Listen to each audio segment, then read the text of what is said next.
সুলাইমান আলাইহিস সালাম শক্তিশালী একজন নবী ছিল। উনি মালাকুল মাউতকে বলেছিলেন, মালাকুল মাউত আমার মৃত্যুর সুয়াইয়া সামান্য কিছু আগে আমারে বইলো, আমার একটা কাজ আছে।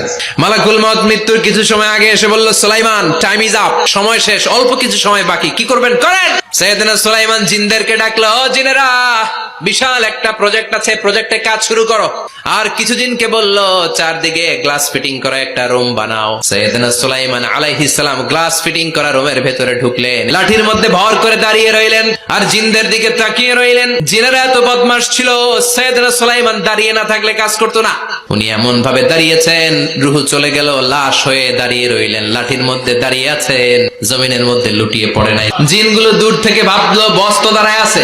জিনেরা মনে করছে বস দাঁড়ায় আছে, কাজ করতে হবে। করতে করতে পুরা প্রজেক্টের কাজ শেষ। ইন দ্য মিন টাইম কাঠ খাওয়ার পোকা সুলাইমান আলাইহিস সালাম লাঠির ভেতরে ঢুকে লাঠিও খেয়ে ফেলেছে। সাইয়েদনা সুলাইমান আলাইহিস সালাম ধপাস করে জমিনে পড়েছে।